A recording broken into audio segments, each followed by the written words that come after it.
Hello दोस्तों, नमस्ते। स्वागत है आपका एग्जाम क्रैक इंस्टीट्यूट चैनल में। कैसे हैं आप सभी दोस्तों? उम्मीद है आप सभी अच्छे होंगे। दोस्तों, जैसा कि हमने अभी सेल की थ्योरी को कवर किया था, लगभग हमारे 3 पार्ट सेल की थ्योरी के हो चुके हैं। उन पर आधारित कुछ क्वेश्चन मैं लेके आया हूं दोस्तों, जो कि एग्जाम में पूछे जाते हैं। कई बार एग्जामों में आ रहे हैं उन क्वेश्चनों को, जो मैंने देखा है। आज हम जो थ्योरी हमने कंप्लीट की है, पार्ट 3 फर्स्ट, सेकंड, थर्ड, ये 3 पार्ट कंप्लीट हुए हैं सेल के। उन पर आधारित कुछ क्वेश्चन हैं जो कि एग्जामों में पूछे जा चुके हैं। दोस्तों, हम चलते हैं क्वेश्चन की तरफ। आइए दोस्तों, हमारा पहला क्वेश्चन है दोस्तों। हमारा फर्स्ट फर्स्ट क्वेश्चन है हमारा।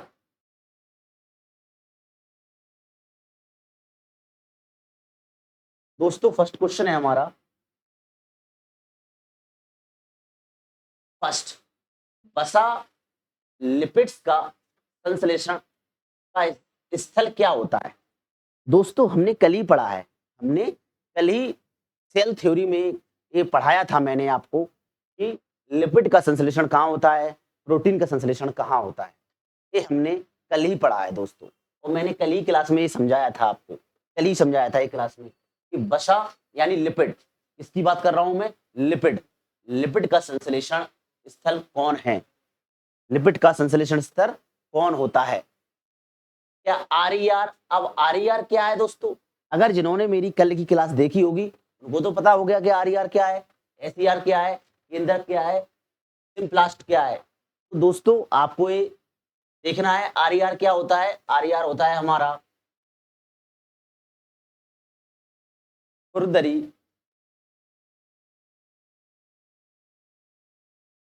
खुरदरी अंतः द्रव्य जालिका, यानी रफ एंडोप्लाज्मिक रेटिकुलम। दोस्तों, रफ एंडोप्लाज्मिक रेटिकुलम पर क्या मिल रहा था? मैंने आपको क्या बताया था? राइबोसोम मिल रहा था। क्या मिल रहा था दोस्तों? क्या मिल रहा था? राइबोसोम। क्या मिल रहा था दोस्तों? राइबोसोम मिल रहा था। ये मैंने आपको बताया था। समझ रहे हो ना दोस्तों? अगर आपने कल एंडोप्लाज्मिक रेटिकुलम यानी अंतःप्रद्रव्य जाल का जो मेरी क्लास कल थी, अगर आपने देखा होगा दोस्तों, तो ये मैंने आपको उसमें डिटेल में समझाया था। खुरदरी अंतःप्रद्रव्य जाल का यानी आर रफ एंडोप्लाज्मिक रेटिकुलम पर दोस्तों राइबोसोम्स मिलते हैं। और जहां दोस्तों राइबोसोम्स मिलेगा, वहां पे किसका संश्लेषण होता है? प्रोटीन का। किसका संश्लेषण होता है? प्रोटीन का। प्रोटीन का संश्लेषण होता है। प्रोटीन का संश्लेषण होता है।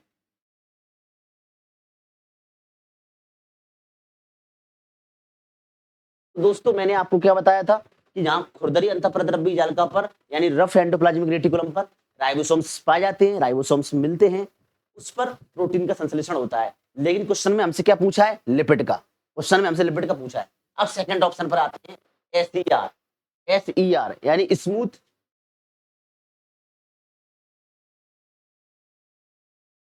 एसईआर, तो क्या बोलेंगे? चिकनी। हिंदी देखिए आप, चिकनी अंत द्रव्य जालिका, यानी स्मूथ एंडोप्लाज्मिक रेटिकुलम। दोस्तों, इसका नाम क्या है इंग्लिश में? Smooth endoplasmic reticulum. Smooth endoplasmic reticulum पर दोस्तों लिपिड का संश्लेषण होता है। ये मैंने कल आपको बहुत अच्छे से बताया था, बहुत ज्यादा तरीके से समझाया था। ये आपको बार बार डायग्राम में भी बताया था। तो इस पर क्या होता है हमारा? एसईआर पर क्या होता है दोस्तों? हमारा क्या होता है? लिपिड का संश्लेषण होता है।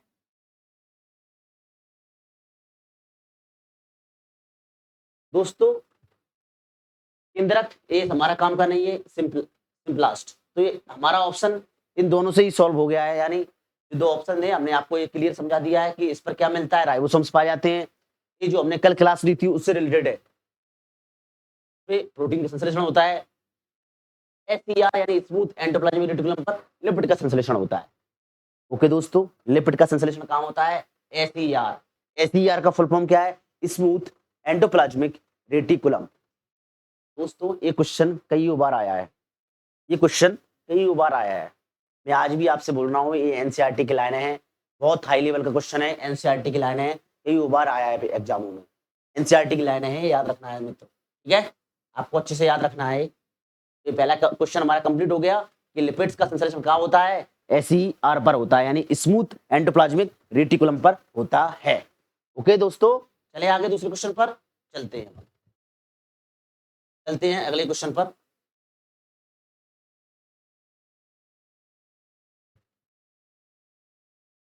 चलते हैं अगले क्वेश्चन पर अपना, क्वेश्चन नंबर दूसरा। पढ़िए क्वेश्चन को, क्वेश्चन क्या कह रहा है, पढ़िए उसको पहले, क्वेश्चन को पढ़िए अच्छे से, सभी लोग क्वेश्चन को अच्छे से रीड करें। क्वेश्चन क्या कह रहा है हमारा? ग्लाइको प्रोटीन तथा ग्लाइकोलिपिड बनने का मुख्य स्थल क्या है?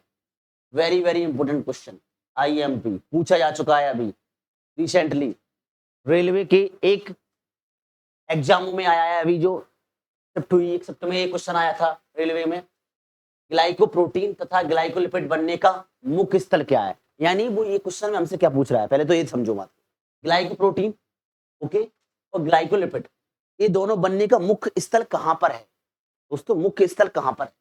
Option रसधानी।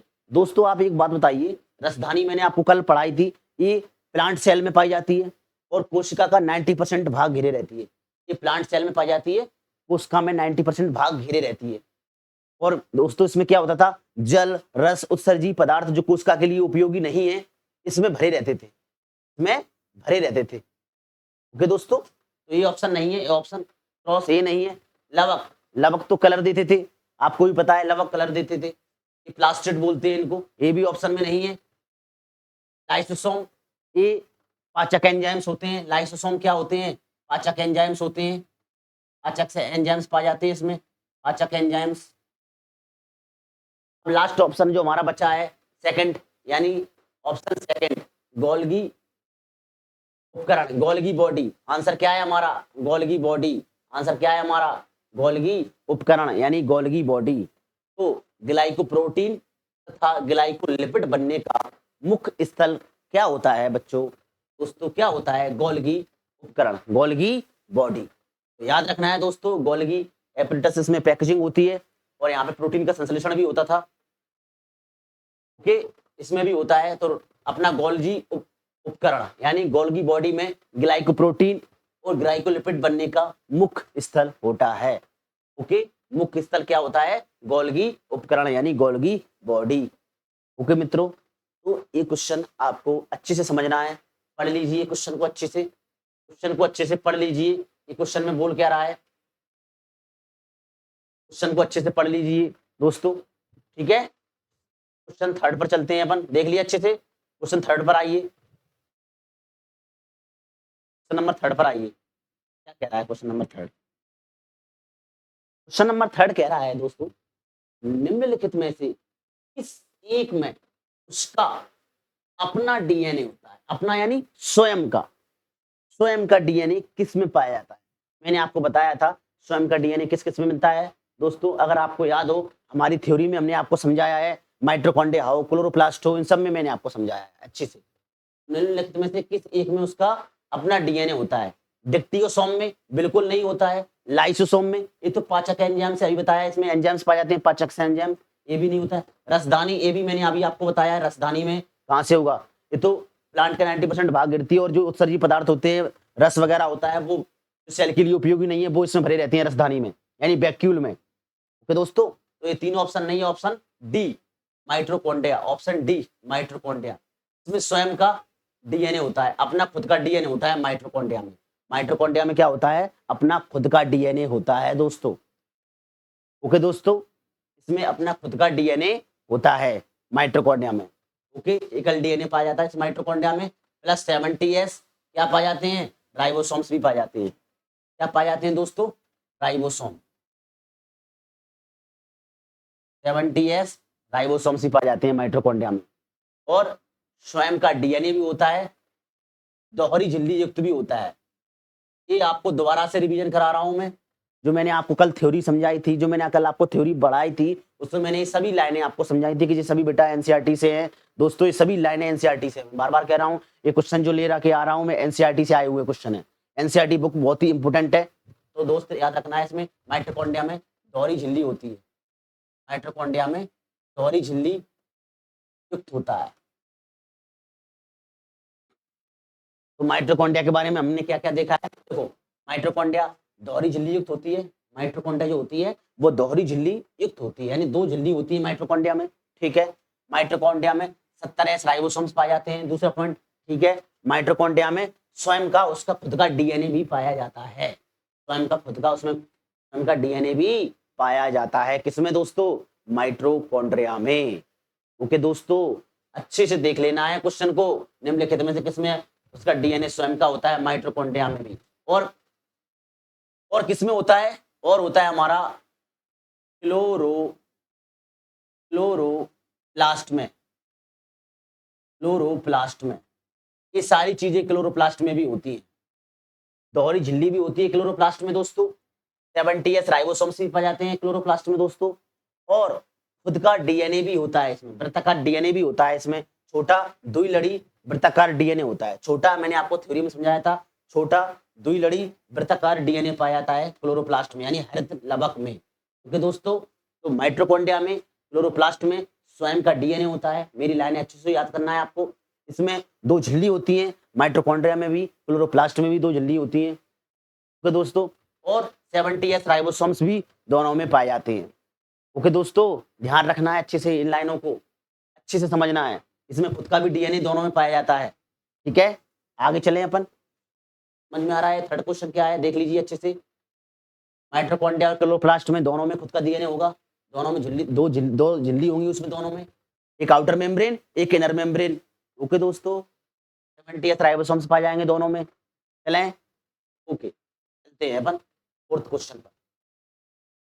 Fourth question, question number fourth, question number fourth, question number fourth क्या कह रहा है, देखिए पढ़िए क्वेश्चन नंबर फोर्थ को पहले। इसमें कौन सा प्लास्टिड संग्रहित भोज्य पदार्थ सम्मिलित नहीं करता है। क्वेश्चन क्या कह रहा है दोस्तों, क्वेश्चन को अच्छे से समझना है, पहले क्वेश्चन को अच्छे से पढ़ना है। इसमें कौन सा प्लास्टिड संग्रहित भोज्य पदार्थ सम्मिलित नहीं करता है, यानी ऐसी कौन सा प्लास्टिड है जो भोज्य पदार्थ सम्मिलित नहीं करता है, यानी भोज्य पदार्थ को सम्मिलित नहीं करता है। ओके दोस्तों, देखते हैं। क्रोमोसोम, क्रोमोसोम्स कैसे होगा, यही ऑप्शन आपका गलत हो गया है। क्रोमोसोम्स, यही ऑप्शन आपका गलत हो गया है, तो ऑप्शन फर्स्ट ही नहीं करता है, ऑप्शन फर्स्ट ही गलत है, यानी फर्स्ट ही ऑप्शन इसका राइट है। क्रोमोसोम्स, क्रोमोसोम्स नहीं होगा। क्रोमोसोम्स कहां से होगा, जो आपको भोज्य पदार्थ संग्रहित करेगा, क्रोमोसोम्स नहीं होगा। ये करेंगे, ये सभी क्या है, प्लास्टिड है। इलियोप्लास्ट, एनाइलोप्लास्ट, एमाइलो होगा, एमाइलो, एमाइलो होगा, एमाइलोप्लास्ट और एलियोप्लास्ट। एमाइलोप्लास्ट, ये तीनों किसके रूप हैं, ल्यूकोप्लास्ट के, ल्यूकोप्लास्ट। कल मैंने आपको बताया था ये तीन किसके पार्ट होते हैं, ल्यूकोप्लास्ट के। ये तीनों किसके पार्ट होते हैं, ल्यूकोप्लास्ट, ल्यूकोप्लास्ट। देख रहे हो दोस्तों, ये ल्यूकोप्लास्ट के पार्ट है। उसने आपसे भोज्य पदार्थ की बोला है, तो भोज्य पदार्थ उसने बोला ना, प्लास्टिड संग्रहित भोज्य पदार्थ कौन से सम्मिलित है, उसने पहले बोल दिया प्लास्टिड, तो क्रोमोसोम्स कैसे हो जाएगा, क्रोमोसोम्स इसका गलत आंसर है, क्रोमोसोम्स नहीं होगा, ये तीनों करेंगे। पहला कौन सा है, इलियोप्लास्ट, पहला कौन सा होता है, एमाइलोप्लास्ट, फिर इलियोप्लास्ट, फिर एल्यूरोप्लास्ट। तो ये देखना है एमाइलोप्लास्ट में क्या होता है, ये सभी प्लास्टिड होते हैं, किसके अंतर्गत आते हैं, ल्यूकोप्लास्ट के अंतर्गत आते हैं। ये तीनों ल्यूकोप्लास्ट के अंतर्गत आते हैं, ल्यूकोप्लास्ट के अंतर्गत आते हैं। ओके, एमाइलोप्लास्ट में कार्बोहाइड्रेट होता है, कल बताया था मैंने, कार्बोहाइड्रेट, ठीक है। कार्बोहाइड्रेट का भोज्य पदार्थ कार्बोहाइड्रेट को संचित करता है। ल्यूप्लास्ट, ये प्रोटीन को संश्लेषित करता है, प्रोटीन को। और एल्यूरो, एल्यूरो ये करेगा तेल वसा को, तेल व वसा को। देखिए दोस्तों, ये बहुत इंपॉर्टेंट लाइनें बता रहा हूं मित्रों में, ये आपको याद रखना है। ये एनसीईआरटी की लाइनें हैं, ये वो महत्वपूर्ण प्रश्न हैं जिनको मैं लेके आया हूं, वो एनसीईआरटी से क्वेश्चन आए हैं। आजकल एनसीईआरटी से ही आ रहे हैं, सारा पैटर्न एनसीईआरटी का ही है, जो कि आपके वर्ग 3 चयन परीक्षा में मिलेगा आपको। अच्छे लेवल के क्वेश्चन है। उसने पूछा है हमसे इसमें कौन सा प्लास्टिक संग्रहित भोज्य पदार्थ सम्मिलित नहीं करता है, तो ये तो हमें समझ में आ जाएगा, क्रोमोसोम सबसे हटके ऑप्शन है, ये इसका गलत आंसर है, तो ये पहला ही टिक कर दिया। लेकिन इन तीनों को देखिए, इलियोप्लास्ट, कल मैंने आपको बताया, इलियो मतलब प्रोटीन को संश्लेषित करता है, भोज्य पदार्थ प्रोटीन को भोज्य पदार्थ करता है। इसका भोज्य पदार्थ एमाइलोप्लास्ट का कार्बोहाइड्रेट है। कार्बोहाइड्रेट जैसे क्या होगा, कार्बोहाइड्रेट जैसे आलू। दोस्तों कार्बोहाइड्रेट का संचित करता है, एमाइलोप्लास्ट किसका संचित करता है, कार्बोहाइड्रेट का। इलियोप्लास्ट किसका संचित करता है, प्रोटीन का। और एल्यूरोप्लास्ट किसका संचित करता है, तेल और वसा को। एल्यूरोप्लास्ट किसको संचित करता है, तेल और वसा को। ओके दोस्तों, तेल और वसा को। चले अगले क्वेश्चन पर, देख लिया आपने, फोर्थ क्वेश्चन देख लिया। चले अगले क्वेश्चन पर, चले देखो ये अच्छे से आप, ये तीनों पार्ट किसके हैं, ओके दोस्तों। चलते हैं अगले क्वेश्चन पर, क्वेश्चन नंबर 5वां, क्वेश्चन नंबर 5वां आ गया है। पढ़िए पहले क्वेश्चन को दोस्तों, क्वेश्चन को पहले पढ़िए, क्या कह रहा है क्वेश्चन, समझिए क्वेश्चन को अच्छे। पादप कोश का यानी प्लांट सेल, ठीक है, उसने हमसे प्लांट सेल की बोला है, प्लांट सेल। किसकी बोला है दोस्तों, प्लांट सेल की, ठीक है। मैं रिक्त का मतलब वैक्यूम, यानी क्या बोल रहा है वो, रसधानी की बात कर रहा है हमसे, रसधानी। ओके, तो ये तो आपको पता है प्लांट सेल में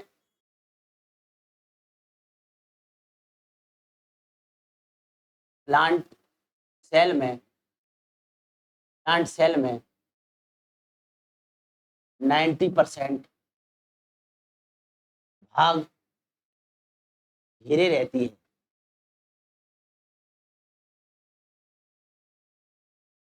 नाइन्टी परसेंट भाग घेरे रहती है। कौन घेरे रहती है दोस्तों,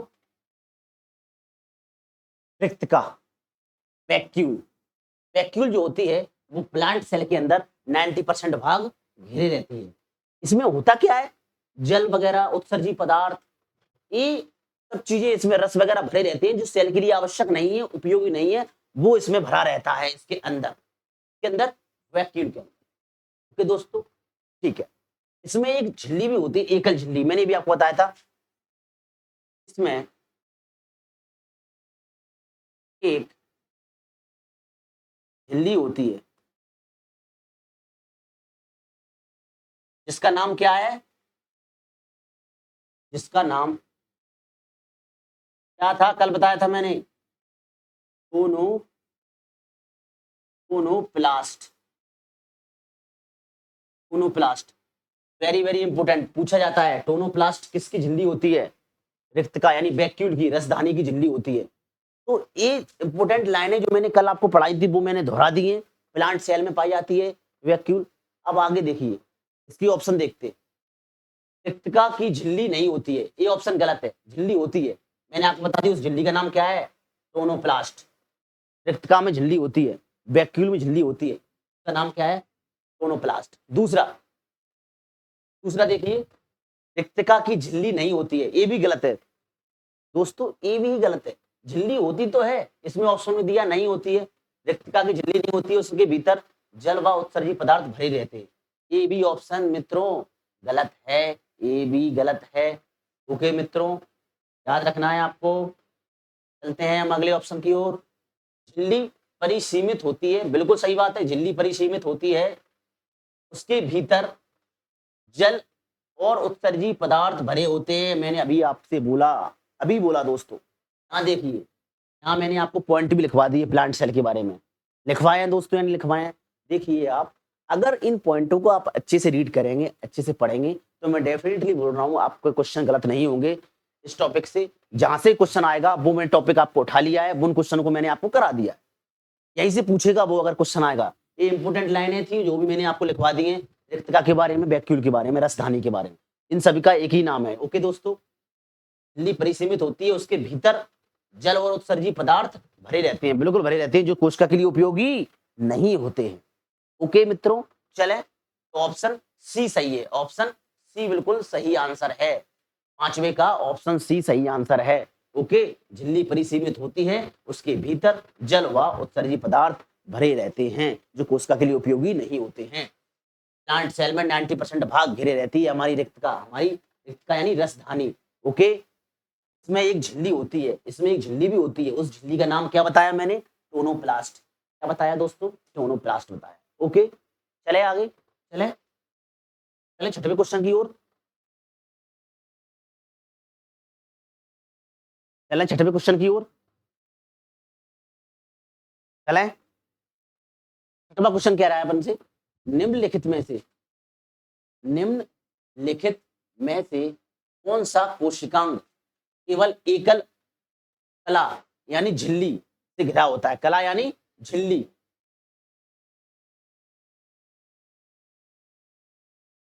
एकल झिल्ली से घिरा होता है, यानी उसके ऊपर एक झिल्ली होती है। कितनी झिल्ली होती है दोस्तों? एक, एकल झिल्ली से घिरा होता है। माइटोकॉन्ड्रिया और क्लोरोप्लास्ट में कैसी झिल्ली होती है मैंने आपको बता दिया था अभी, अगर आपको याद हो दोस्तों, तो अभी मैंने समझाया थोड़ी देर पहले। इसमें कैसी होती है?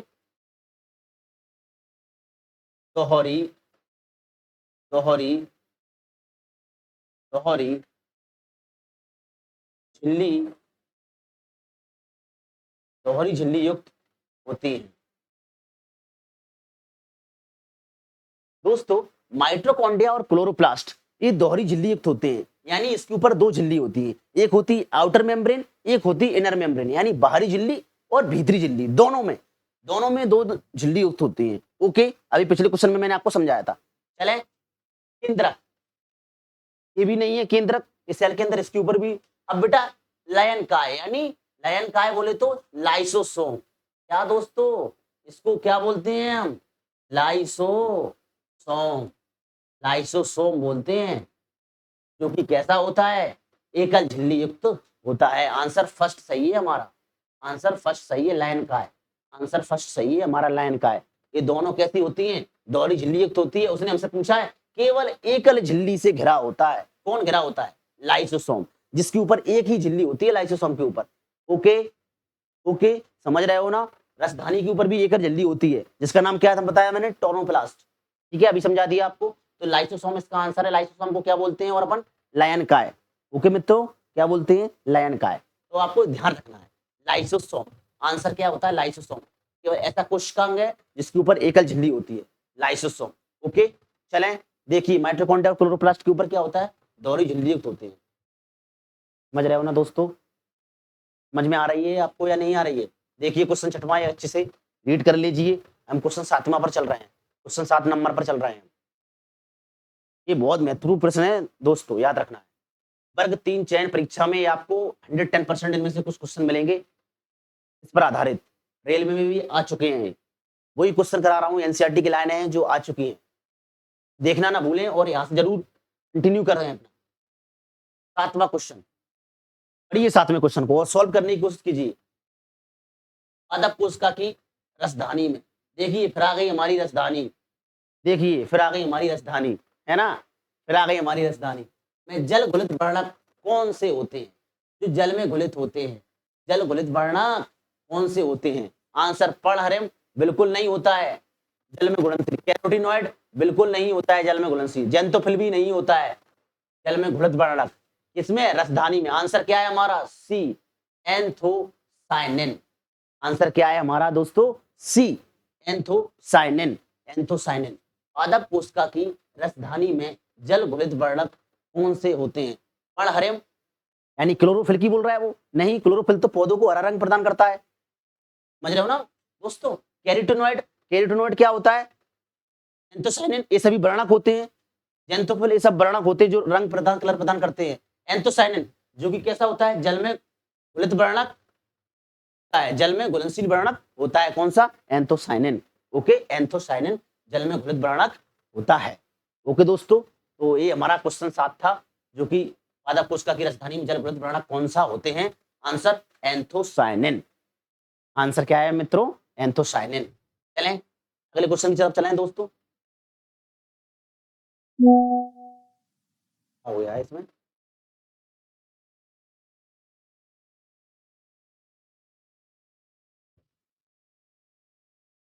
चलिए कुछ देर के लिए दिक्कत आ गई थी। इधर देखिए क्वेश्चन 8वां, क्वेश्चन नंबर हमारा 8वां।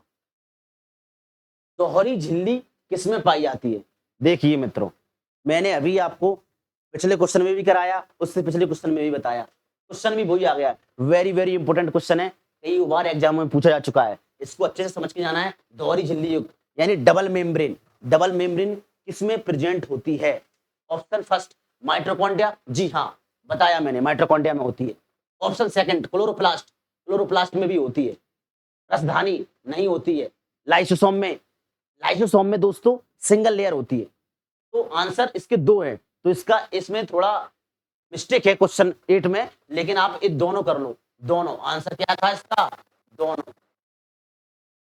ऑप्शन एक और कर लीजिए आप, जिसका आंसर क्या है? दोनों हो जाएगा। दोनों क्या क्या होगा? माइटोकॉन्ड्रिया और क्लोरोप्लास्ट। माइटोकॉन्ड्रिया और क्लोरोप्लास्ट ऐसे दो कोशिकांग होते हैं दोस्तों जिसके अंदर दो झिल्ली युक्त होती है।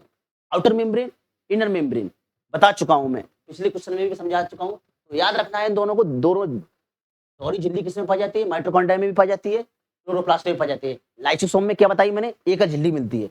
ओके दोस्तों, चले आगे, चले आगे। देखिए क्वेश्चन नंबर 9। जी देखिए क्वेश्चन, अब देखिए जब मजेदार क्वेश्चन, बहुत बार आया है क्वेश्चन। देखिए निम्नलिखित में से कौन झिल्ली से घिरे नहीं होते? देखिए क्वेश्चन को पूरे पढ़िए पहले। झिल्ली से घिरे नहीं होते हैं, झिल्ली से घिरे नहीं रहते हैं। पढ़िए क्वेश्चन को आपसे। अब उसने ये नहीं पूछा है आपसे कि दोहरी झिल्ली क्या है या एकल झिल्ली किसमें है। अब उसने क्वेश्चन घुमा दिया है हमसे, झिल्ली ही नहीं होती है। उसने पूछा है ऐसा कौन सा ऑर्गेनल्स है सेल का जिसके ऊपर झिल्ली ही नहीं होती है, कोई भी मेम्ब्रेन नहीं होती है। ओके दोस्तों, कोई मेम्ब्रेन नहीं होती। रसधानी के ऊपर होती है, मैंने बताया है। इसका नाम क्या था जिसमें रसधानी में वैक्यूल में झिल्ली मिलती है? उसका नाम क्या होता है? टोनोप्लास्ट। क्या होता है? टोनोप्लास्ट। ये मैं आपको बता चुका हूं, दोबारा से बता रहा हूं। रसधानी में कौन सी झिल्ली मिलती है? टोनोप्लास्ट। टोनोप्लास्ट किसे मिलती है? रसधानी यानी वैक्यूल के अंदर। ठीक है। लाइसोसोम, इसमें भी झिल्ली होती है, अभी पढ़ा अपन ने। और माइटोकॉन्ड्रिया में तो दो दो झिल्ली होती है। माइटोकॉन्ड्रिया में तो दो दो झिल्ली होती है। समझ रहे हो दोस्तों? तो हमारा कौन सा ऑप्शन बचा है? Option B, ribosome. तो इसको रट लीजिए, वेरी वेरी इंपोर्टेंट क्वेश्चन है 9। निम्नलिखित में से कौन झिल्ली से घिरे नहीं रहते हैं? झिल्ली से कौन घिरे नहीं रहते हैं दोस्तों? झिल्ली से कौन घिरे नहीं रहते हैं? राइबोसोम्स ऐसे सेल ऑर्गेनल्स हैं, राइबोसोम्स ऐसे कोशिकांग हैं जो झिल्ली से घिरे हुए नहीं होते हैं। झिल्ली से घिरे हुए नहीं होते हैं। कौन? राइबोसोम्स। कौन? राइबोसोम्स। ओके ओके दोस्तों।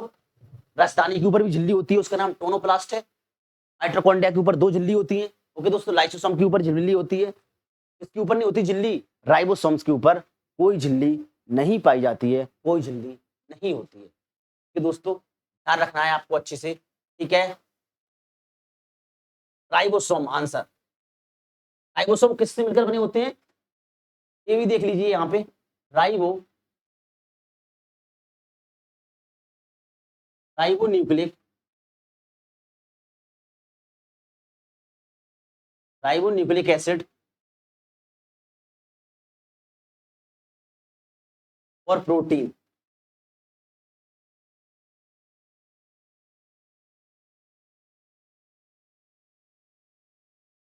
ओके दोस्तों, ये राइबो न्यूक्लिक एसिड और प्रोटीन से मिलकर बने होते हैं राइबोसोम्स। राइबोसोम्स जो होते हैं वो राइबो न्यूक्लिक एसिड और प्रोटीन से मिलकर बने होते हैं दोस्तों। कौन? राइबोसोम्स।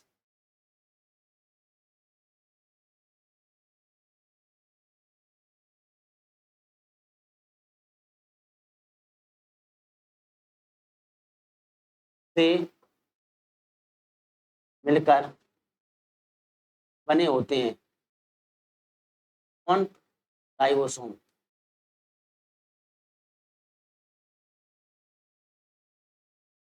ओके दोस्तों, राइबोन्यूक्लिक और प्रोटीन, राइबोन्यूक्लिक और प्रोटीन, राइबोन्यूक्लिक और प्रोटीन से मिलकर बने होते हैं। ओके दोस्तों, कौन? राइबोसोम्स। राइबोन्यूक्लिक और प्रोटीन से मिलकर बने होते हैं कौन? राइबोसोम्स। ओके, ठीक है। की खोज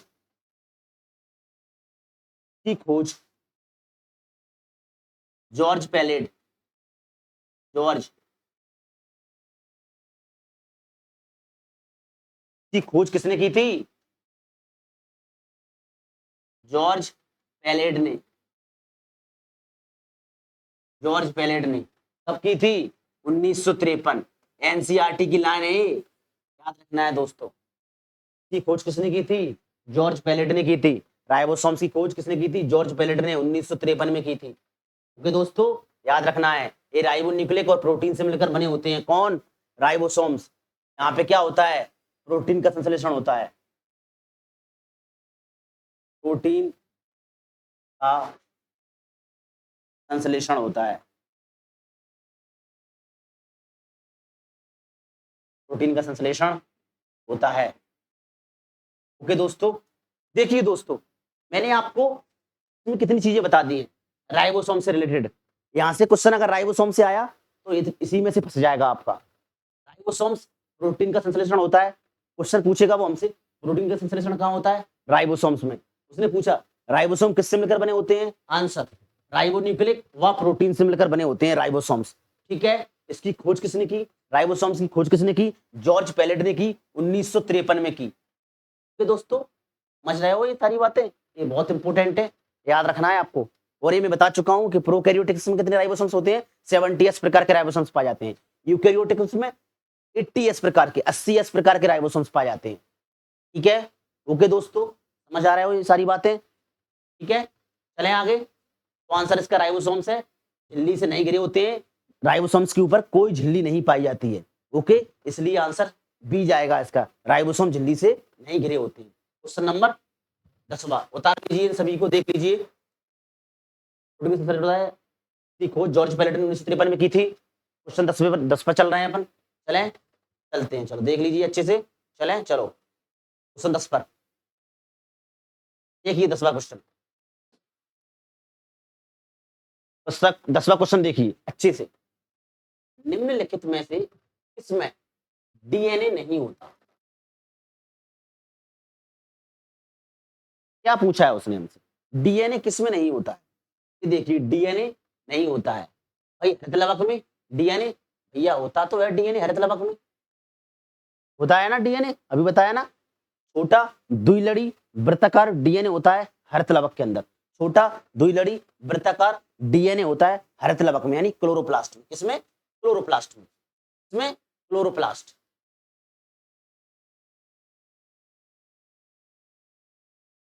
ओके,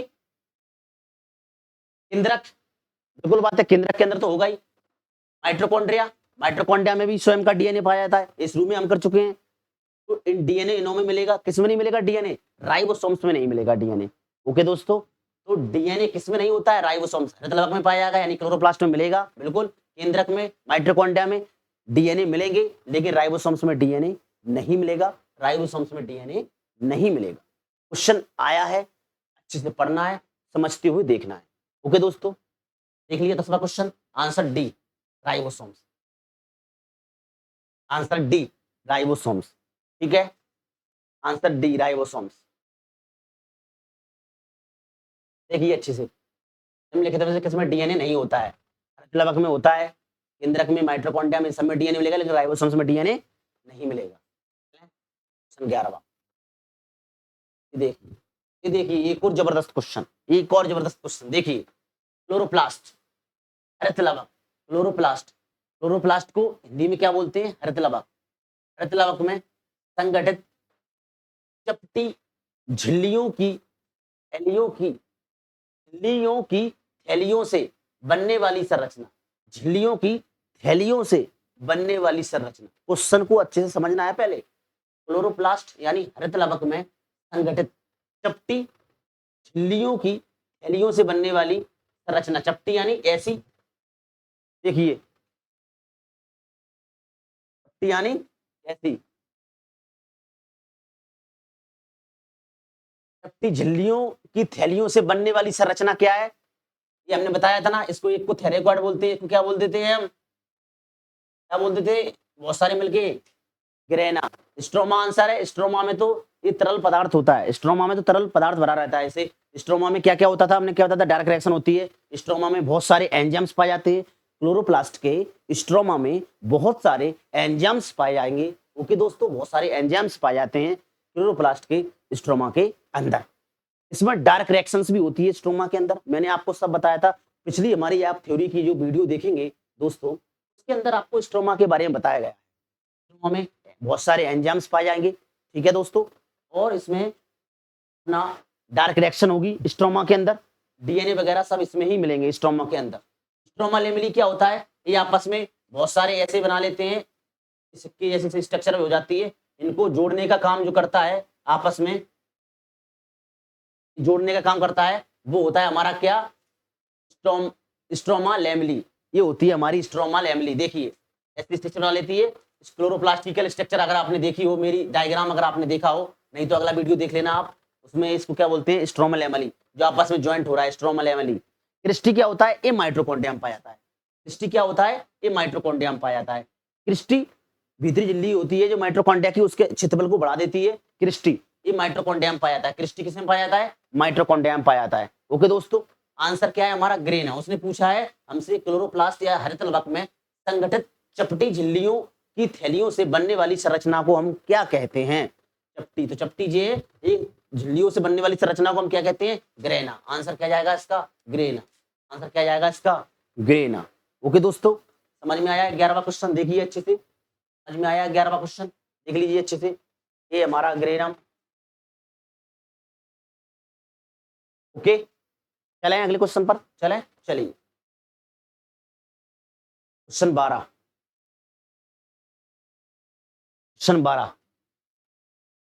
क्वेश्चन नंबर 12, इस कोशिकीय अंगक में, देखिए कल हमने जो थ्योरी पढ़ी थी उससे रिलेटेड क्वेश्चन है दोस्तों, अच्छे से समझो इसको, और एग्जामों में आया है।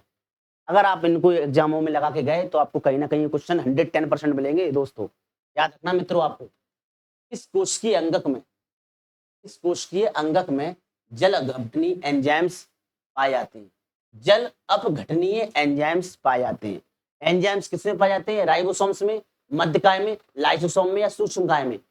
ऑप्शन है हमारा पहला राइबोसोम्स, दूसरा मध्यकाय, तीसरा लाइसोसोम, चौथा सूक्ष्मकाय। तो आंसर क्या जाएगा हमारा? लाइसोसोम। क्या आंसर जाएगा? सी, लाइसोसोम। इसमें जल घटनीय एंजाइम पाए जाएंगे। जल अपघटनीय, जल अपघटनीय, जल अपघटनीय एंजाइम्स, जल अपघटनीय एंजाइम पाए जाते हैं, पाए जाते हैं। जल अपघटनीय एंजाइम्स पाए जाते हैं। पाचक एंजाइम्स पाए जाते हैं इसके अंदर, पाचक एंजाइम्स पाए जाते हैं।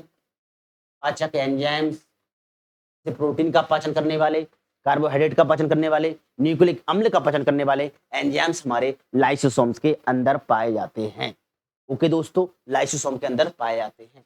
लाइसोसोम की खोज किसने की थी? मैंने आपको बताई थी, डी डोबे ने की थी। डी डोबे ने लाइसोसोम की खोज की थी। लाइसोसोम की खोज किसने की थी दोस्तों? डी डोबे ने की थी।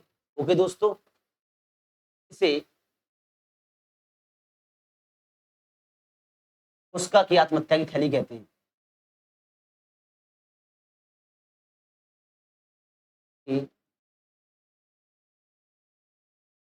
आत्महत्या की थैली कहा जाता है, कहते हैं। दोस्तों ये क्वेश्चन भी कई बार आया है कि सुसाइड बैग, सेल का सुसाइड बैग कौन होता है? लाइसोसोम। लाइसोसोम को कोशिका की आत्महत्या की थैली कहते हैं। क्यों? क्योंकि लाइसोसोम के अंदर कोशिकांग फट जाते हैं, तो वो कोशिकांगों को लाइसोसोम खाने लगता है, इसलिए हम उसे कोशिका की आत्महत्या की थैली कहते हैं। ओके, की खोज डी डुबे ने की थी, लाइसोसोम की खोज डी डुबे ने की थी। यह इसमें जल अपघटनीय एंजाइम्स पाए जाते हैं, पाचक एंजाइम्स भी पाए जाते हैं, किसमें? राइबोसोम्स में। उसने हमसे क्वेश्चन क्या किया था? किस कोशिकीय अंगक में जल अपघटनीय एंजाइम्स पाए जाते हैं? आंसर हमारा है लाइसोसोम। आंसर हमारा है लाइसोसोम। ओके दोस्तों, तो आपको ये सारी बातें अच्छे से देख लेनी है, सब कुछ थ्योरी बार बार रिवाइज करा रहा हूँ जिससे आपके दिमाग में घुस जाए और पेपर के अंदर आप इसको सही करके आ सको क्वेश्चनों को। यहाँ से क्वेश्चन 100% मिलेंगे, बहुत महत्वपूर्ण प्रश्न है ये। चले आगे देखिए क्वेश्चन 12 को अच्छे से देखिए, अच्छे से अपनी पढ़ाई को बहुत अच्छे से करते रहिए आप लोग। अगर हम लगातार मेहनत करेंगे तो सफलता सुनिश्चित अपन को मिलेगी, निश्चित ही सफलता अपन को मिलेगी। पर मेहनत लगातार करते रहेंगे, रोज कुछ ना कुछ पढ़ते रहिए आप, अपने सिलेबस से रिलेटेड लगातार पढ़ते रहिए। एक भी दिन गैप नहीं होना चाहिए हमारी पढ़ाई के अंदर, वरना फिर वो ब्लॉक आते जाते हैं और हम उनको पीछे को छोड़ते जाते हैं। ओके, तो पढ़ाई कंटिन्यू करते चलें, मेरे साथ जुड़े रहिए हमारे चैनल एग्जाम क्रैक इंस्टीट्यूट पर। ओके मित्रों, चलिए आपको लगातार बहुत महत्वपूर्ण प्रश्न मिलते रहेंगे लगातार एनसीईआरटी लाइनों से द्वारा। क्वेश्चन नंबर 13, झिल्ली युक्त कोश का अंगक कौन है? झिल्ली युक्त मतलब क्वेश्चन कह रहा है वो जिसमें झिल्ली पाई जाती है। क्वेश्चन को समझिए, क्वेश्चन को क्या करना है समझिए पहले। झिल्ली युक्त कोश का अंगक किसमें पाए जाते हैं? झिल्ली युक्त, बेटा जिसमें झिल्ली होगी, मैंने क्या बताया, जिसमें झिल्ली होगी उसमें झिल्ली युक्त कोशिका अंगक पाए जाएंगे, झिल्ली होगी। ठीक है, तो गुणसूत्र में राइबोसोम्स में देखिए ये पहला ऑप्शन बेटा यही गलत हो गया दोस्तों, पहला ऑप्शन यही गलत हो चुका है। कारण राइबोसोम्स पर झिल्ली नहीं पाई जाती। मैंने अभी आपको बताया था, पिछले क्वेश्चन में हमने देखा था झिल्ली नहीं पाई जाती, झिल्ली नहीं पाई जाती है, नहीं पाई जाती है, झिल्ली नहीं पाई जाती है। ठीक है, तो ये पहला ऑप्शन भी हमारा क्या हो गया, गलत। ओके मित्रों, देखिए दूसरा क्वेश्चन एंडोप्लाज्मिक रेटिकुलम, जी हाँ बिल्कुल इसके ऊपर झिल्ली होती है, झिल्ली युक्त कोशिकांग है। राइबोसोम्स केंद्रक, राइबोसोम्स यहाँ पे आ गया है, यानी इसमें ए ऑप्शन भी हमारा गलत हो गया, झिल्ली युक्त नहीं है, ये भी हमारा झिल्ली युक्त नहीं होता है राइबोसोम ये। ठीक है, अब हमारा आ गया है ऑप्शन सी, लाइसोसोम के ऊपर झिल्ली होती है। जी हाँ, लाइसोसोम के ऊपर झिल्ली होती है, एकल झिल्ली होती है लाइसोसोम के ऊपर, एकल झिल्ली होती है लाइसोसोम के ऊपर झिल्ली होती है। गोल्गी उपकरण के ऊपर जी हाँ होती है, माइटोकॉन्ड्रिया के ऊपर जी हाँ होती है। ऑप्शन सी हमारा सही है, आंसर सी है हमारा सही। डी भी गलत है क्योंकि राइबोसोम्स के ऊपर कोई झिल्ली नहीं होती है, क्लोरोप्लास्ट के ऊपर तो होती है लेकिन राइबोसोम्स के ऊपर नहीं होती है, तो आंसर हमारा डी भी गलत है, आंसर हमारा डी भी गलत है, आंसर हमारा डी भी गलत है, आंसर सी सही है, ओनली सी। आंसर सी क्या कह रहा है, लाइसोसोम में आंसर सी क्या कह रहा है, क्वेश्चन क्या है हमारा, झिल्ली युक्त कोशिकांग अंगक है, झिल्ली युक्त कोशिका अंगक है। लाइसोसोम बिल्कुल होता है लाइसोसोम। गोल्गी उपकरण जी हाँ, माइटोकॉन्ड्रिया जी हाँ, तो इन सब में झिल्ली युक्त कोशिका अंग होते हैं, ये सभी झिल्ली युक्त कोशिका अंग होते हैं। ठीक है दोस्तों, आई बात समझ में। राइबोसोम्स के ऊपर कोई झिल्ली नहीं होती है, राइबोसोम्स के ऊपर कोई झिल्ली नहीं होती है, तो आप देख रहे हो राइबोसोम्स वाले सभी ऑप्शन क्या हो गए हैं दोस्तों, गलत हो गए हैं। राइबोसोम्स के सभी ऑप्शन क्या हो गए हैं, गलत हो गए हैं। ओके दोस्तों, 13वां क्वेश्चन भी हमारा कंप्लीट हुआ, इसकी आपने अच्छे से समझ लीजिए। इन सब के ऊपर क्या होती है, झिल्ली युक्त कोशिका अंगक होते हैं। क्वेश्चन को देख लीजिए, झिल्ली युक्त कोशिका अंगक कौन कौन सा है, लाइसोसोम, गोल्गी उपकरण, माइटोकॉन्ड्रिया, ठीक है, mitochondria.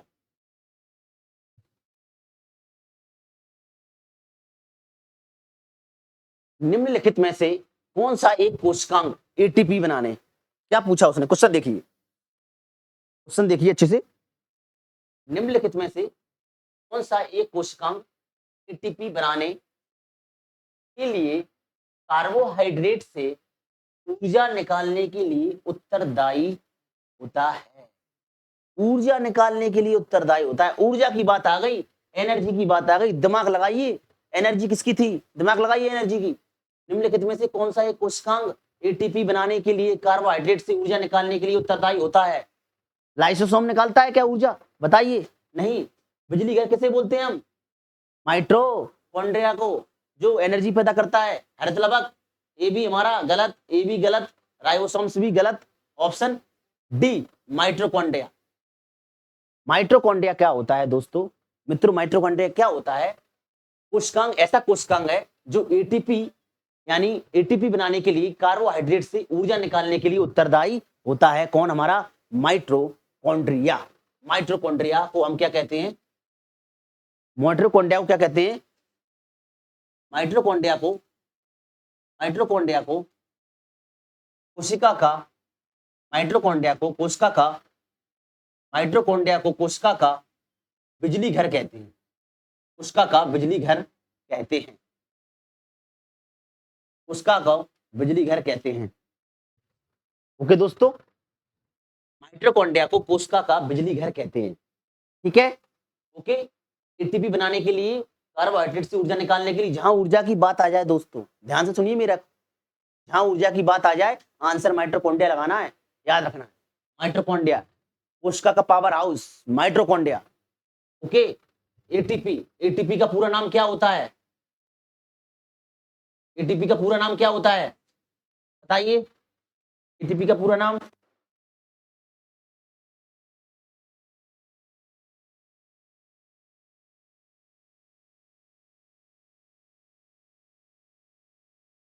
Adenosine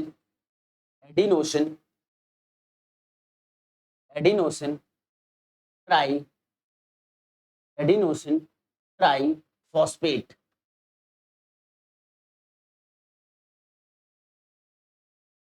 adenosine triphosphate, ATP का पूरा नाम दोस्तों क्या है हमारा? Adenosine. A for adenosine, D for tri और P for phosphate, adenosine triphosphate.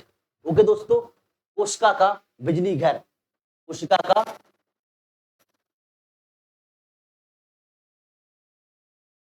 बिजली घर भी कहते हैं। ये मैंने आपको समझा दिया था। बिजली घर दोस्तों, माइटोकॉन्ड्रिया कोशिका का बिजली घर होता है, यानी पावर हाउस होता है। दूसरा क्वेश्चन, एटीपी से, कार्बोहाइड्रेट से ऊर्जा निकालने की भी मदद करता है माइटोकॉन्ड्रिया।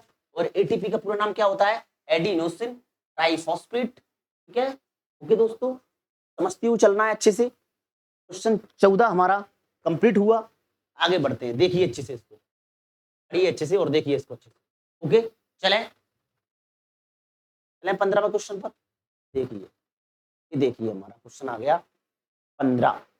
मध्य पटलिका के लिए आवश्यक तत्व कौन सा है? मध्य पटलिका यानी कोशिका की मध्य पटलिका, दो कोशिकाओं के बीच में जोड़ती है, उसमें पैक्टेड मध्य पटलिका क्या होती है? कौन सा आयन होता है मध्य पटलिका? कैल्शियम आयन होता है, जिंक होता है, पोटेशियम होता है या कॉपर होता है? कौन सा आयन मध्य पटलिका के लिए आवश्यक तत्व है? मध्य पटलिका के लिए आवश्यक तत्व मिडिल लेमिला के लिए आवश्यक तत्व क्या होता है? 15 क्वेश्चन, पटलिका के लिए आवश्यक तत्व कौन सा है? कैल्शियम। आंसर कैल्शियम है इसका। मध्य पटलिका के लिए आवश्यक तत्व आज से याद कर लीजिए, कैल्शियम है इसका आंसर। क्या है? कैल्शियम। पूछा गया है पेपर के अंदर, कई बार पेपर में आया हुआ है। मध्य पटलिका के लिए आवश्यक तत्व कौन सा है? कैल्शियम। ठीक है दोस्तों, समझ में आया? मध्य पटलिका के लिए आवश्यक तत्व कौन सा है हमारा? कैल्शियम। ठीक है, चलें अगले क्वेश्चन पर। क्वेश्चन नंबर 16 मैं आपको समझा चुका हूं, वही क्वेश्चन आ गया है। देखिए, अब अगर आपको याद होगा तो आप समझ जाएंगे ये क्वेश्चन कौन सा है। देखिए, प्रोटीन का संश्लेषण होता है, यानी प्रोटीन का संश्लेषण कहाँ होता है? मैंने अभी आपको बताया था प्रोटीन का संश्लेषण कहाँ होता है। देखिए, क्वेश्चन है हमारा, प्रोटीन का संश्लेषण होता है, यानी प्रोटीन का संश्लेषण कहाँ होता है दोस्तों? कोई हमसे ये पूछ रहा है। मैंने अभी आपको थोड़ी देर पहले एक चीज बताई थी, राइबोसोम्स बताया था। राइबोसोम्स कहाँ मिलते थे हमारे? कहाँ मिलते थे? खुरदरी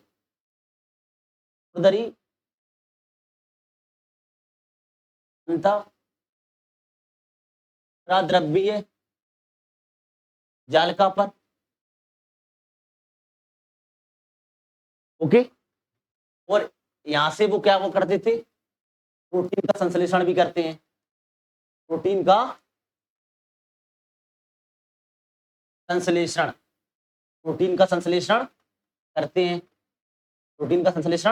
करते हैं। कौन दोस्तों करते हैं प्रोटीन का संश्लेषण? हमारे माइटोकॉन्ड्रिया, सेंट्रोसोम, राइबोसोम्स या गोल्गी का है? Answer ribosomes. तो प्रोटीन का संश्लेषण कौन करता है? राइबोसोम्स करता है। राइबोसोम्स किसमें पाए जाएंगे? खुरदरी अंतःप्रद्रव्य जालिका, यानी R RER, rough endoplasmic reticulum, rough endoplasmic reticulum पर राइबोसोम्स पाए जाएंगे। ओके दोस्तों, और राइबोसोम्स क्या करेगा? राइबोसोम्स प्रोटीन का संश्लेषण करता है, राइबोसोम्स प्रोटीन का संश्लेषण करता है, राइबोसोम्स प्रोटीन का संश्लेषण करता है। ओके दोस्तों, तो आंसर क्या हुआ हमारा? सी, प्रोटीन का संश्लेषण कहां होता है? राइबोसोम्स पर होता है। क्वेश्चन 16 को अच्छे से पढ़ लीजिए। ओके दोस्तों, बहुत महत्वपूर्ण प्रश्न है ये, एनसीईआरटी की लाइन बाय लाइन एनसीईआरटी उठा रहा हूं मैं आपसे। ओके, देखिए अच्छे से देखिए, देखिए निम्न में से निम्न में से कौन से कोशिकांग में पाचन क्रिया से संबंधित एंजाइम्स होते हैं? निम्न में से कौन से कोशिकांग में, कौन से सेल ऑर्गन्स में पाचन क्रिया से संबंधित एंजाइम्स होते हैं? पाचन क्रिया से संबंधित एंजाइम्स किस सेल ऑर्गन्स में होते हैं? क्या पाए जाते हैं? राइबोसोम्स में? बिल्कुल नहीं। पाचक एंजाइम्स किस में बताए थे मैंने? लाइसोसोम में बताए थे आपको थोड़ी देर पहले ही। आंसर क्या है मेरा? लाइसोसोम। आंसर क्या है? इसमें पाचक एंजाइम्स, जल अपघटनीय एंजाइम्स पाए जाते हैं। ओके दोस्तों, पाचक एंजाइम्स, जल अपघटनीय एंजाइम्स पाए जाते हैं हमारे लाइसोसोम के अंदर, लाइसोसोम के अंदर। ओके, कवक नहीं होगा, रसधानी नहीं होगा। आंसर क्या जाएगा हमारा? लाइसोसोम। आंसर क्या जाएगा हमारा? लाइसोसोम। तो क्वेश्चन क्या था? निम्न में से कौन से कोशिकांग में पाचन क्रिया से संबंधित एंजाइम्स होते हैं? आंसर है हमारा लाइसोसोम। आंसर है हमारा लाइसोसोम। ओके दोस्तों, आ रहा है समझ में? देखिए क्वेश्चन 17 को अच्छे से, ठीक है, चलें आगे, चले क्वेश्चन 18 देखिए, क्वेश्चन 18 देखिए, देखिए 18 क्वेश्चन अच्छे से पढ़िए। थ्योरी, क्लोरोप्लास्ट, क्लोरोप्लास्ट को बोलते हैं हिंदी में हरित लवक के भीतर क्लोरोफिल या पर्णहरित। क्लोरोफिल को हिंदी में और क्या बोलेंगे? पर्णहरित। क्लोरोफिल कहां पाया जाता है? वेरी वेरी इंपॉर्टेंट क्वेश्चन है। क्लोरोफिल कहां पाया जाता है? क्लोरोप्लास्ट के अंदर, क्लोरोप्लास्ट के अंदर क्लोरोफिल कहां पाया जाता है? ये पूछा है हमसे क्वेश्चन में। अब क्लोरोप्लास्ट में दो झिल्ली होती है, एक बाहरी झिल्ली, एक भीतरी झिल्ली। तो भीतरी झिल्ली में नहीं पाया जाता है, ना ही बाहरी झिल्ली में पाया जाता है। ये दोनों ऑप्शन कट कर दो पहले तो। ना तो भीतरी झिल्ली में पाए जाते हैं हरित लवक, यानी सॉरी क्लोरोफिल, ना तो जो क्लोरोफिल होता है ना तो भीतरी झिल्ली में पाएगा, ना बाहरी झिल्ली में मिलेगा। स्ट्रोमा में क्या मिलता है? एंजाइम्स मिलते हैं, डार्क रिएक्शंस होती हैं, डीएनए वगैरह मिलता है। तो आंसर ये भी गलत है। थर्ड आंसर क्या है? थाइलेक्वाइड। आंसर क्या है दोस्तों? Thylakoid. Thylakoid, answer B. Thylakoid के अंदर, थाइलेक्वाइड में, इसमें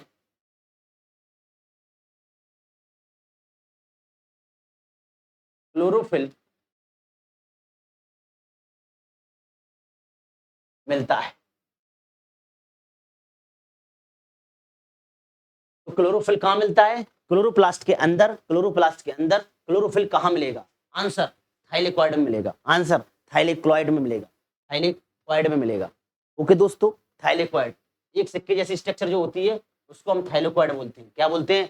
थाइलेक्वाइड। यहां मिलेगा हमारा क्या? क्लोरोफिल। Okay, chlorophyll. ठीक है, आई बात समझ में? 18 क्वेश्चन कंप्लीट हुआ। समझ पा रहे हो मेरी बातों को? 18 नंबर का क्वेश्चन कंप्लीट हुआ, देखिए अच्छे से। ओके दोस्तों, चलें 19 क्वेश्चन पर चलते हैं अपन, अगले क्वेश्चन पर चलते हैं अपन। क्वेश्चन नंबर 19, अगले क्वेश्चन पर चलते हैं। देखिए क्वेश्चन पूछा उसने, राइबोसोम्स कहां बनते हैं? उसने ये पूछा है कहां मिलते हैं, ये नहीं पूछा है राइबोसोम्स कहां मिलते हैं। ये क्वेश्चन नहीं किया उसने, क्वेश्चन किया है उसने राइबोसोम्स कहां बनते हैं। राइबोसोम्स कहां मिलते नहीं पूछा है, राइबोसोम्स कहां बनते हैं। तो आंसर क्या है हमारा? केंद्रिका, कोशिका द्रव, माइटोकॉन्ड्रिया, गोल्गी बॉडी। बेटा कोशिका द्रव में भी राइबोसोम्स मिलते हैं, माइटोकॉन्ड्रिया में भी राइबोसोम्स मिलते हैं। बेटा बनते, उसने पूछा है बनते कहां है? बनते केंद्रिका में। आंसर केंद्रिका, बनते केंद्रिका के अंदर। कहां बनते हैं दोस्तों? केंद्रिका के अंदर। तो राइबोसोम्स कहां बनते हैं दोस्तों? राइबोसोम्स बनते हैं हमारे केंद्रिका के अंदर राइबोसोम्स बनते हैं दोस्तों हमारे केंद्रिका के अंदर। राइबोसोम्स कहाँ बनते हैं? केंद्रिका के अंदर बनते हैं। ओके, मिलते तो ये कोशिका में, माइटोकॉन्ड्रिया में और बहुत जगह मिलते हैं राइबोसोम्स। ठीक है दोस्तों, आई बात समझ में? क्वेश्चन 19 कंप्लीट हुआ, अच्छे से देखिए कंप्लीट हुआ क्वेश्चन 19। राइबोसोम्स कहाँ बनते हैं? केंद्रिका के अंदर बनते हैं, केंद्रिका के अंदर बनते हैं राइबोसोम। ओके, क्वेश्चन 20, क्वेश्चन 20 पर चलते हैं। 20 क्वेश्चन नंबर 20, जीवाणुओं में श्वसन का स्थान है। क्या है श्वसन का स्थान? इसमें बैक्टीरिया में, इसमें बैक्टीरिया में, बैक्टीरिया के अंदर श्वसन का स्थान क्या होता है? बैक्टीरिया के अंदर श्वसन का स्थान कहाँ होता है? श्वसन का रेस्पिरेशन का स्थान कहाँ होता है बैक्टीरिया के अंदर? राइबोसोम्स में मिलेगा क्या? नहीं, राइबोसोम्स में बिल्कुल नहीं मिलेगा। माइक्रोसोम में मिलेगा? नहीं, माइक्रोसोम में भी नहीं मिलेगा। माइटोकॉन्ड्रिया तो दोस्तों यूकैरियोटिक्स में पाया जाता है, प्रोकैरियोटिक्स में नहीं पाया जाता है। माइटोकॉन्ड्रिया प्रोकैरियोटिक्स में नहीं पाया जाता है, यूकैरियोटिक्स में पाया जाता है। यूकैरियोटिक्स में तो ये माइटोकॉन्ड्रिया करेगा श्वसन का काम। लेकिन जीवाणु किसमें आते हैं? जीवाणु किसमें आते हैं दोस्तों? जीवाणु किसके अंदर आएंगे? प्रोकैरियोटिक सेल के अंदर।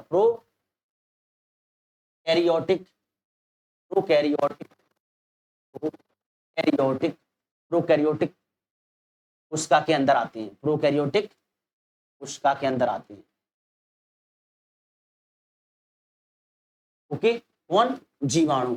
अब हमने दोस्तों आपको बताया था, अगर आपको अच्छे से याद हो आपको कि माइटोकॉन्ड्रिया जैसी ही एक संरचना पाई जाती है जीवाणु के अंदर, माइटोकॉन्ड्रिया के जैसी ही एक संरचना पाई जाती है प्रोकैरियोटिक कोशिकाओं के अंदर, यानी माइटोकॉन्ड्रिया के जैसी ही मिलेगी जीवाणुओं के अंदर। उसका नाम क्या है? मीसोसोम। उसका नाम क्या है? मीसोसोम। ऑप्शन सी कौन? मीसोसोम। मीसोसोम जो होगा वो श्वसन में मदद करेगा। किसमें? श्वसन में हेल्प करेगा, श्वसन में मदद करेगा।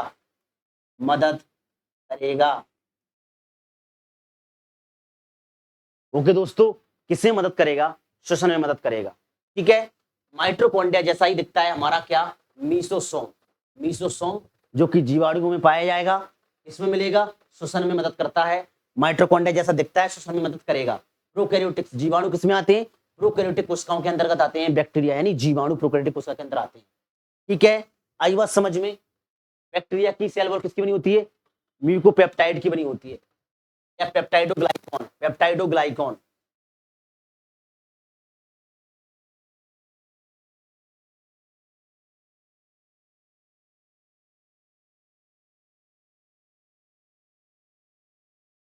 पेप्टाइडोग्लाइकॉन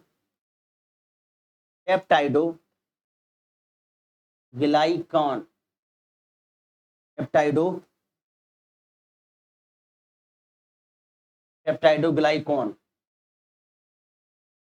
पेप्टाइडोग्लाइकॉन क्या होता है?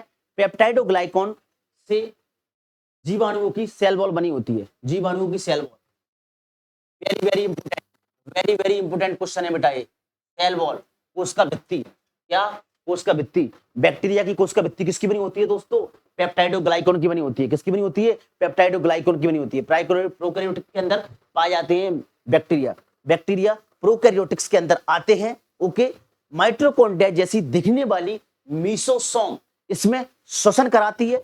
उसने पूछा जीवाणु में श्वसन का स्थान क्या है? मीसोसोम होता है। जीवाणुओं के अंदर श्वसन का स्थान क्या होता है? मीसोसोम होता है। ओके, जीवाणुओं यानी प्रोकैरियोटिक्स की सेल वॉल किसकी बनी होती है? पेप्टाइडोग्लाइकॉन की बनी होती है। पेप्टाइडोग्लाइकॉन की बनी होती है। ओके दोस्तों, समझ पा रहे हो? हमारा लास्ट क्वेश्चन है 20, हमारा 20 लास्ट क्वेश्चन है। वेरी इंपोर्टेंट क्वेश्चन मैंने आपको कराया है, बिल्कुल एनसीईआरटी से रिलेटेड। सारी लाइनें एनसीईआरटी से मिलेंगी आपको। बिल्कुल बहुत अच्छे से मेहनत करना है। मैं आपके लिए उन क्वेश्चनों को ला रहा हूं जो रेलवे, व्यापम, टीचिंग सभी में आ रहे हैं। आप प्रीवियस से इस क्वेश्चन लगाइए और अच्छे से इन क्वेश्चनों पर ध्यान दीजिए। क्वेश्चन उसने पूछा था जीवाणुओं में श्वसन स्थान कहाँ होता है? जीवाणुओं में श्वसन का स्थान कहाँ होता है? तो जीवाणुओं में आपको ये तो पता ही है, माइटोकॉन्ड्रिया मिलेगी नहीं प्रोकैरियोटिक में, कॉमन सी बात है। राइबोसोम माइक्रोसोम है, आंसर क्या जाएगा हमारा? मीसोसोम, जो कि माइटोकॉन्ड्रिया जैसा दिखता है। ओके, आंसर क्या चला गया हमारा? मीसोसोम। जीवाणुओं में श्वसन का स्थान क्या है? मीसोसोम। समझ गए अच्छे से? इसकी सेल वॉल किसकी बनी होगी जीवाणुओं की? पेप्टाइडोग्लाइकॉन की, पेप्टाइडोग्लाइकॉन की। ओके, सेल वॉल यानी कोश का भित्ति। समझ रहे हो दोस्तों? ठीक है, आज हमारे महत्वपूर्ण क्वेश्चन जो मैं लेके आया था, अभी तक जो मैंने आपको थ्योरी कराई थी सेल की, सेल का फर्स्ट पार्ट, सेल का सेकंड पार्ट, सेल का थर्ड पार्ट, इन तीनों पार्टों को निचोड़कर मैं यहाँ पे आपको 20 क्वेश्चन लाया था। और भी क्वेश्चन अभी लेके आऊंगा आपको, बहुत अच्छा क्वेश्चन लेके आऊंगा, ऐसे क्वेश्चन जो एग्जामों में प्रीवियस ईयर में पूछे गए हैं। आप विश्वास रखें और जुड़े रहिए हमारे चैनल के साथ, एग्जाम क्रैक इंस्टीट्यूट के साथ, जो आपको लगातार अच्छा कंटेंट देगा, जल्द से जल्द और अच्छा कंटेंट आपको देगा जो पेपर में आ रहे हैं। उन्हीं प्रीवियस क्वेश्चनों के ऊपर हम फोकस कर रहे हैं जो एग्जामों में आ रहे हैं। ओके दोस्तों, तो ध्यान रखना है, इन 20 क्वेश्चनों को अच्छे से लगा के जाना है, अच्छे से तैयार करना है। आपकी पूरा सेल टॉपिक अच्छे से तैयार होगा। और भी क्वेश्चन लेके आऊंगा मैं, अभी और भी थ्योरी समझाऊंगा, तो आप लोग तैयार रहें अच्छे से। ओके दोस्तों, तो आज आपको ये कंप्लीट हुआ हमारे 20 क्वेश्चन। चलता हूं दोस्तों मैं, धन्यवाद। ओके, हमारे चैनल को सब्सक्राइब करें, शेयर करें। ओके दोस्तों, बेस्ट ऑफ लक, मिलते हैं अगली वीडियो में।